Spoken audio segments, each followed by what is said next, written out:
अस्सलाम वालेकुम my YouTube family, welcome back to my channel. I hope आप सब ठीक होंगे। मैं भी बिल्कुल ठीक हूँ अल्हम्दुलिल्लाह। तो चले जी आज का व्लॉग स्टार्ट करते हैं। और यहाँ पे मैं और मेरे हस्बैंड सदर में बाबू मोहल्ले में आ गए थे। जो लोग सदर के एरिया से वाकिफ़ हैं उनको इस जगह का अच्छे से इल्म होगा। ये सदर में बाबू मोहल्ला है और ये उसका अहाता है। आई नो मेरी ये वीडियो देखकर और यहाँ की क्लिप्स देखकर बहुत से लोगों की यादें ताज़ा हो जाएंगी जो उनकी इस जगह से वाबस्ता है, क्योंकि मेरे साथ साथ बहुत से लोगों की इस जगह से बहुत खूबसूरत यादें वाबस्ता हैं। तो बस यहाँ पे फ्रेमिंग की भी 2-3 शॉप्स हैं जहाँ से मैं हमेशा फ्रेमिंग कराती हूँ, क्योंकि इनका काम बहुत अच्छा नफीस होता है। और यहाँ पे ये नौशाद फ्रेमिंग है जहाँ से मैं हमेशा फ्रेमिंग करवाती हूँ। और अभी फ़िलहाल मुझे कुछ मिरर्स की फ्रेमिंग करवानी थी जिसके लिए मैं यहाँ पर आई थी। एक्चुअली ये वॉशरूम के मिरर्स हैं। मेरे वॉशरूम में जो मिरर लगा हुआ है मैं उसकी फ्रेमिंग तो पहले करवा चुकी हुई हूँ, और अभी जो बाकी मिरर्स हैं मैं सोची थी इनको भी फ्रेम करवा लूँ। तो बस मैं इसीलिए यहाँ पे आई थी। और यहाँ पे डिफरेंट डिज़ाइन और कलर्स के फ्रेम्स आपको इजीली मिल जाएंगे। आपको जो भी पसंद हो आप इनको कह के आराम से करवा सकते हैं। और मैंने जो पसंद किया था वॉशरूम्स के लिए वो ये ब्राउन वाला फ्रेम था और इसका साइज़ 2 इंचज़ था।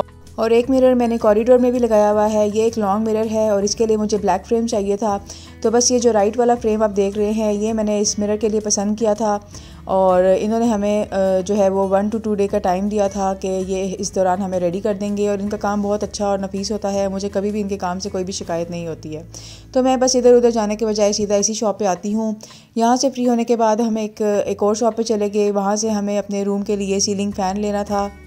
सीलिंग फ़ैन पहले भी मेरे रूम में लगा हुआ था, लेकिन एक दिन क्या हुआ कि रात का टाइम था और हम लोग सो रहे थे और फ़ैन जो है वो चलते चलते गिर गया। और मेरी बेटी नीचे सो रही थी तो वो फ़ैन उसके पाँव के बीच में आके गिरा। और बस हमारी कोई नेकी थी, कोई दुआ थी जो अल्लाह ताला ने हमें बचा लिया, मेरी बेटी को बचा लिया। और बस उस दिन से हम बहुत ज़्यादा खौफज़दा हो गए। तो हमने सोचा था कि ये वाला फ़ैन हम दोबारा नहीं लगाएंगे, अब हम न्यू फ़ैन लेकर आएंगे। और फिर हम लास्ट ईयर भी एक न्यू फ़ैन लेकर आए थे, लेकिन उसमें से भी हमें आवाज़ आती थी तो हम डर गए हुए थे, तो इसलिए हम वो फ़ैन ज़्यादा यूज़ नहीं करते थे। तो अब वो फ़ैन भी हमने उतरवा लिया था और अब हम एक और नया फ़ैन ले रहे थे। तो बस यहाँ से हमने SK कंपनी का ये फ़ैन लिया था। और मेरे हस्बैंड जो है वो शॉपकीपर से प्रॉपर मालूमात लेके प्रॉपर तसल्ली के साथ हर चीज़ देख रहे थे, गाइडेंस ले रहे थे। और बस यहाँ से फिर हमने ये वाला फ़ैन लिया। और आई होप आप भी दुआ कीजिएगा कि ये फ़ैन जब हम लगाएं तो अब हमें इसमें कोई भी प्रॉब्लम ना मिले। फ़ैन लेने के बाद हम एक और शॉप में आ गए थे। सदर में ये बहुत सारी शॉप्स हैं इलेक्ट्रिक की, आपको बहुत सारी वैरायटी यहाँ पे मिल जाती है। तो यहाँ से हम अपनी कबर्ड्स के लिए लाइट्स देख रहे थे। तो ये LED लाइट थी और ये 3 in 1 थी। और ये न्यू आई हुई थी मार्केट में। जब आप मार्केट जाते हैं तो आप अपने माइंड से बहुत सारी डिफरेंट चीज़ें सोच के गए होते हैं, लेकिन जब आप मार्केट पहुँचते हैं तो शॉपकीपर आपको बहुत सारी नई वैरायटी दिखा देते हैं। तो ये भी उनमें से एक वैरायटी थी कि ये बिल्कुल न्यू चीज़ आई हुई थी। और ये 3 in 1 थी। इसके अंदर 3 लाइट्स थी और यहाँ पे भाई हमें तीनों लाइट्स जो हैं वो ऑन करके दिखा रहे थे कि 1 क्लिक के बाद जो है वो आपकी लाइट चेंज हो जाएगी। इसमें येलो, वाइट और नेचुरल लाइट तीनों लाइट्स अवेलेबल थी। और बस अब मैं आपके साथ एक बहुत ही मज़ेदार सी रेसिपी शेयर करने लगी हूँ। यहाँ पे मैं कड़ी पकौड़ा बना रही थी, तो ये बहुत ज़्यादा मज़ेदार रेसिपी है, ये बहुत टेस्टी बनी थी। तो चले जी अब आपके साथ इस रेसिपी को शेयर करते हैं। कड़ी बनाने के लिए आपके पास दही का मौजूद होना लाजमी है, और दही भी वो जो अच्छे तरीके से खट्टी हो। मेरे पास ये दही काफ़ी दिनों से पड़ी हुई थी और ये काफ़ी खट्टी हो गई हुई थी। तो बस मैंने इसके अंदर 2 खाने के चम्मच जो हम सालन डालने वाला चम्मच इस्तेमाल करते हैं बेसन के डाल दिए थे। बिल्कुल थोड़ा सा मैंने इसके अंदर पानी डाला था और इसको मैंने बहुत अच्छे से मिक्स कर लिया था। मिक्सचर रेडी करने के बाद आपने साइड पे रख लेना है। अब हम एक कढ़ाई लेंगे, उसके अंदर मैं 1 कप के करीब ऑयल ऐड कर रही हूँ और हाफ़ अनियन इस तरह से कटिंग करके मैं इसके अंदर ऐड कर रही हूँ। अगर आपके पास बड़े साइज़ का अनियन है तो आप हाफ़ भी ले सकते हैं, और अगर छोटे साइज़ का है तो 1 इनफ होगा। अच्छी तरह से इसको फ्राई करेंगे। बहुत ज़्यादा कलर चेंज नहीं करना, बहुत डार्क ब्राउन नहीं करना, बस हल्का सा इसको फ्राई करने के बाद मैं इसके अंदर 1 टीस्पून लहसुन की पेस्ट और 1 टीस्पून अदरक को क्रश करके इसके अंदर ऐड करूँगी और इनको भी हल्का सा फ्राई कर लूँगी।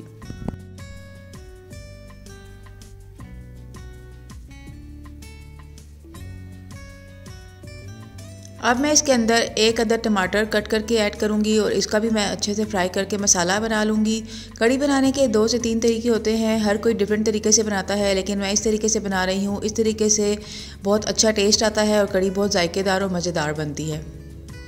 अब मैं इसके अंदर 1 टीस्पून सॉल्ट ऐड कर रही हूँ। 1 टीस्पून ही मैं इसके अंदर रेड चिली पाउडर ऐड करूँगी।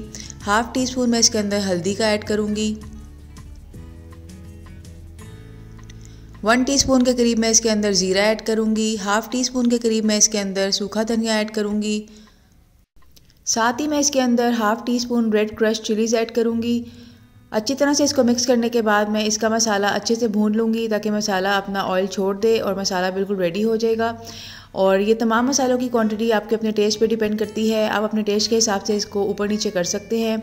अच्छी तरह मसाले को भूनने के बाद मैंने मसाले को ग्राइंड कर लिया था ताकि कोई भी प्याज और टमाटर जो है वो आपके मसाले में नज़र ना आए, आपकी कड़ी में नज़र ना आए। वैसे तो कड़ी इतना ज़्यादा पकती है, इतना ज़्यादा कुक होती है कि तमाम मसाले अच्छे से इसके अंदर डिज़ोल्व हो जाते हैं, नज़र नहीं आते हैं, लेकिन मुझे था कि मैं इसको ग्राइंड कर लेती हूँ, इसलिए मैंने इसको ग्राइंड कर लिया था। अब मैं इसके अंदर दही और बेसन वाला मिक्सचर जो हमने सबसे पहले रेडी किया था वो इसके अंदर ऐड कर लूँगी। साथ ही 3 से 4 ग्लास पानी भी ऐड करके इसको कुक होने के लिए रख दूँगी। लिड को कवर करने से पहले मैंने इसके अंदर 2 से 3 पत्ते कड़ी पत्ते के भी ऐड कर लिए थे और साथ ही 2 से 3 हरी मिर्चें भी इसके अंदर मैंने ऐड कर ली थी। और एक बॉईल आने के बाद मैंने इसकी फ्लेम को लो कर दिया था और इसको कवर करके कुक होने के लिए रख दिया था।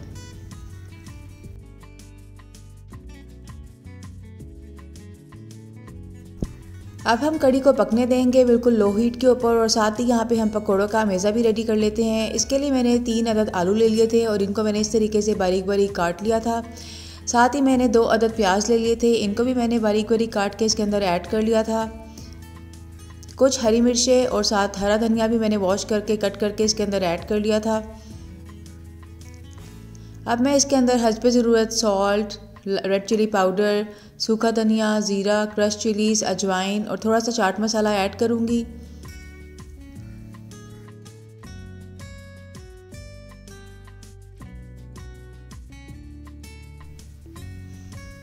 तमाम मसालों को ऐड करने के बाद मैं इसके अंदर 3 खाने के चमचे बेसन के ऐड करूँगी और इसको अच्छे से मिक्स कर लूँगी। उसके बाद मैं इसमें बिल्कुल थोड़ा सा पानी ऐड करूँगी और अच्छे तरीके से इसको मिक्स करके पकौड़ों का अमेज़ा रेडी कर लूँगी। पकौड़ों के अमेज़े में भी सॉल्ट और पेपर की तमाम क्वांटिटी जो है वो आपने अपनी मर्ज़ी से अपने ज़रूरत के हिसाब से रखनी है, इसमें भी कमी बेशी आप कर सकते हैं।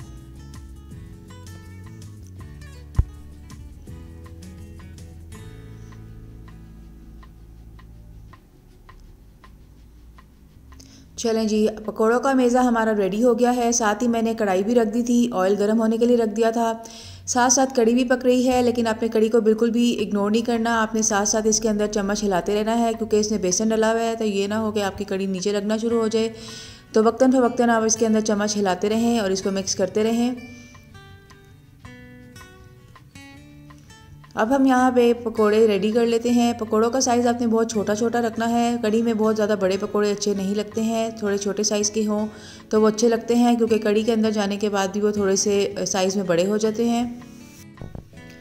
अच्छा, मेरे घर में कड़ी बहुत ज़्यादा नहीं बनती है, कभी कभार बनती है। तो ये वाली जो कड़ी की रेसिपी थी ये बहुत ज़्यादा टेस्टी थी, ये हमने दोपहर में भी खाई थी और मेरे हस्बैंड को ये इतनी अच्छी लगी थी कि उन्होंने रात में भी यही खाई थी।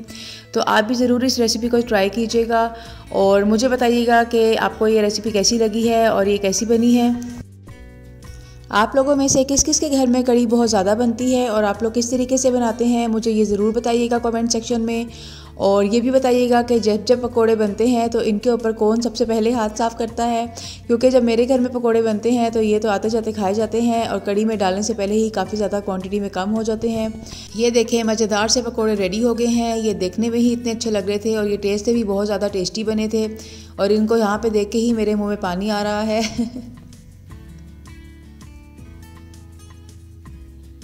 ये चेक करें कितने ज़बरदस्त से पकोड़े हमारे रेडी हुए हैं। पकोड़े रेडी करने के बाद साथ ही मैंने एक अदद प्याज भी बारीक बारीक कट कर लिया था और इसको भी मैंने इसी ऑयल में फ्राई कर लिया था कड़ी में डालने के लिए। और यहाँ पे हमारी कड़ी भी पक के क्वांटिटी में काफ़ी कम हो गई थी और ये थिक हो रही थी और कड़ी को तकरीबन 1 से 2 घंटे लगते हैं पकने में, अच्छी तरीके से कुक होने में। कड़ी हमारी अच्छे से कुक हो गई है। आपको यहाँ पे इसकी कंसिस्टेंसी थोड़ी सी पतली लग रही होगी, लेकिन क्या है कि जब कड़ी ठंडी होती है तो ये काफ़ी थिक हो जाती है, इसलिए मैंने इसको पहले ही बहुत ज़्यादा थिक नहीं किया था, बहुत गाढ़ा नहीं किया था। अब मैं इसके अंदर पकोड़े डाल दूँगी और इसको भी मैं बिल्कुल लो हीट के ऊपर कुक होने के लिए रख दूँगी 5 से 10 मिनट के लिए, ताकि पकोड़े भी अच्छे से कड़ी के अंदर सेट हो जाएँ।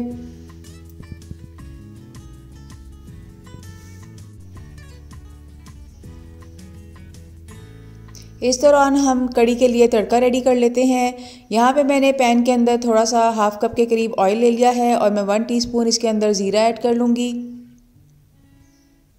और साथ ही मैं इसके अंदर साबित लाल मिर्चें भी ऐड कर लूँगी और इनको हल्का सा फ्राई कर लूँगी। बस 1 से 2 मिनट लगेंगे और आपका तड़का रेडी हो जाएगा। और अब मैं इसको कढ़ी के ऊपर ऐड कर लूँगी।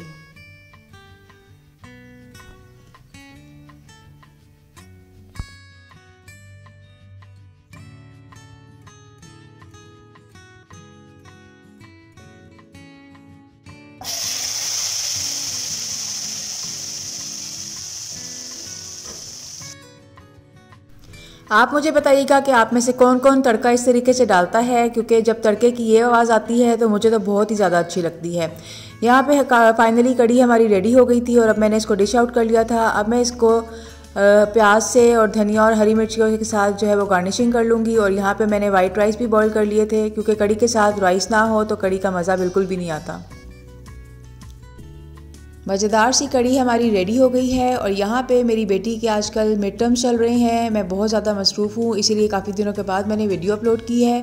और यहाँ पे मैं उसको मैथ्स के पेपर की तैयारी करवा रही थी। और ये देखें, बच्चों के साथ साथ मदर्स को भी पढ़ना पड़ता है, प्रॉपर तैयारी करनी पड़ती है। यहाँ पे मैंने उसको एक टेस्ट बना के दिया हुआ था, डिफरेंट उसके जो टॉपिक्स थे, और मैं उसको बस वही करवा रही थी।